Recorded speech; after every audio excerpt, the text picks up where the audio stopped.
अनिल विज की बगावत क्या वाकई भारतीय जनता पार्टी के लिए अब गले की फांस बनती नजर आ रही है?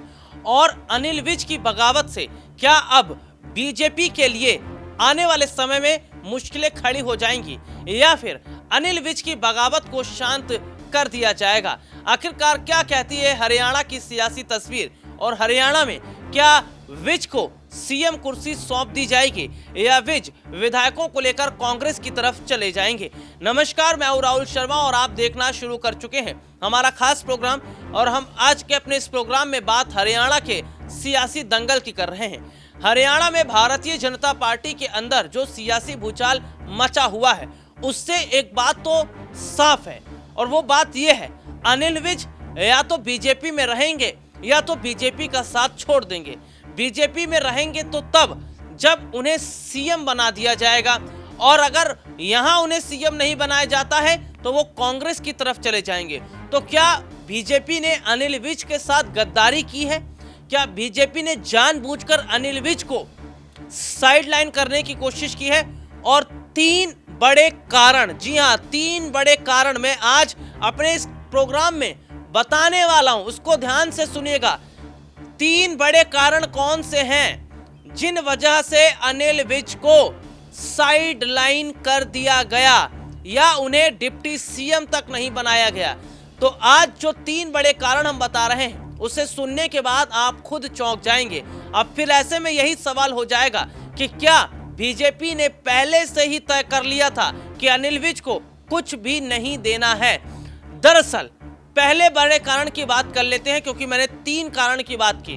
पहला बड़ा कारण क्या है कि बीजेपी ने अनिल विज को साइडलाइन ऐसा किया कि उन्हें केवल परिवहन मंत्रालय ही दिया गया।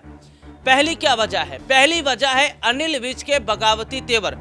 जब हरियाणा में मनोहर लाल खट्टर, जी हां, सीएम पद पर थे तो उस दौरान अनिल विज की खट्टर के साथ भी नहीं बन रही थी। अनिल विज और खट्टर के बीच में लगातार नोकझोंक चल रही थी और इतना ही नहीं, मनोहर लाल खट्टर हरियाणा को नहीं संभाल पा रहे थे क्योंकि किसान आंदोलन याद होगा आप लोगों को। किसान आंदोलन में सबसे ज्यादा असर हरियाणा के अंदर देखने को मिला और हरियाणा के किसानों को शांत करना, हरियाणा के किसानों की समस्याओं को सुलझाना खट्टर के बस के बाहर था। और ऐसे में देखा गया कि अनिल विज किसानों के साथ खड़े दिखते नजर आए और अनिल विज और मनोहर लाल खट्टर के बीच में फासला बढ़ता चला गया। यानी कि अपनी ही पार्टी के खिलाफ खट्टर उस वक्त, अनिल विज उस वक्त भी थे। तो खट्टर और विज की लड़ाई की वजह से खट्टर को साइडलाइन कर दिया गया और उसके बाद में नायब सिंह सैनी को सीएम बनाया गया। लेकिन यहां पर भी अनिल विज की नायब सिंह सैनी से नहीं बन रही है और ना बन रही थी क्योंकि अनिल विज ये सोच रहे थे कि मनोहर लाल खट्टर के बाद में सीएम मुझे बना दिया जाए। लेकिन यहाँ पर दांव उल्टा पड़ गया और किसको बना दिया गया? नायब सिंह सैनी को।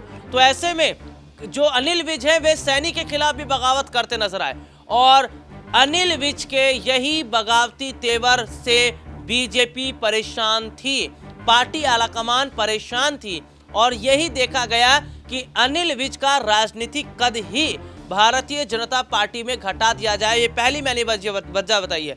दूसरी बड़ी वजह, अनिल विज ने चुनाव से पहले ही ये बोल दिया कि मैं अगर सीएम होता तो हरियाणा की तस्वीर कुछ और होती। यानी कि ना वो खट्टर को पसंद कर रहे थे और ना नायब सिंह सैनी को।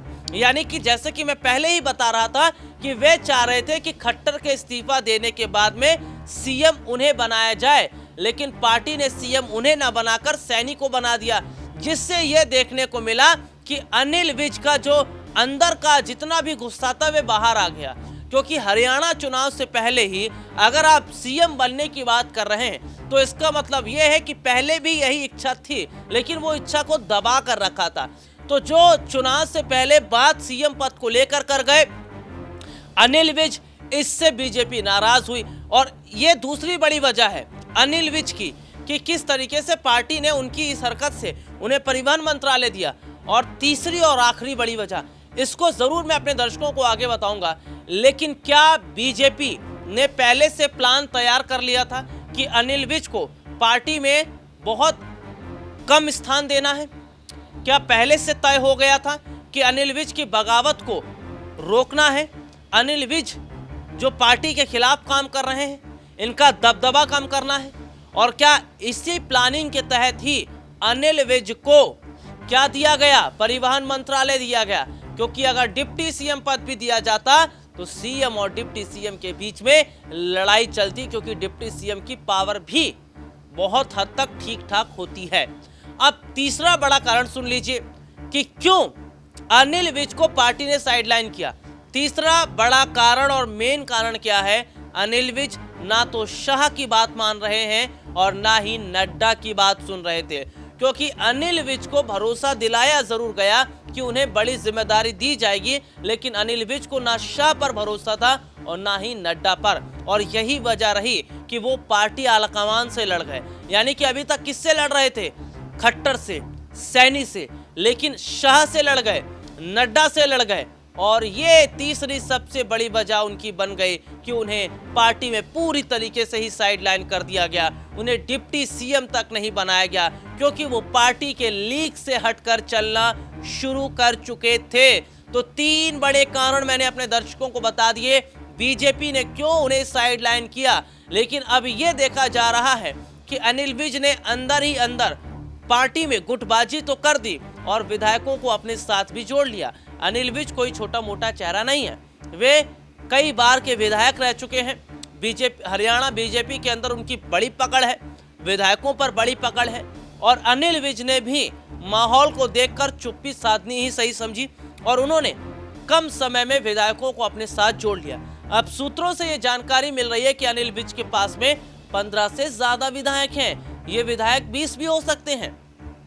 तो ये देखा जा रहा है कि अनिल विज ने जैसे ही अपने साथ विधायकों को जोड़ा, पार्टी आलाकमान फिर से हक्का बक्का रह गया, फिर से दिल्ली में हड़कंप मच गया कि अब अनिल विज करने क्या चाह रहे हैं। हालांकि खबर यह भी सामने आ रही है कि कांग्रेस कोशिश कर रही है अनिल विज को अपने साथ मिलाने की।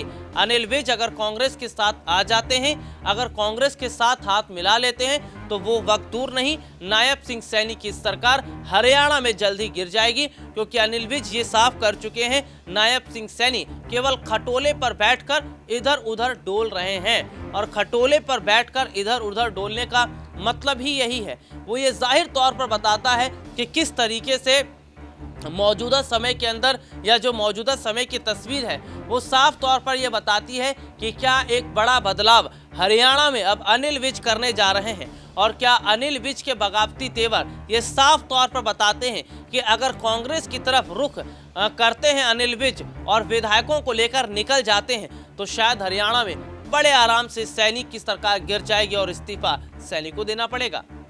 आज के लिए इतना ही, आपसे फिर दोबारा मुलाकात होगी, तब तक के लिए इजाजत दीजिए, नमस्कार।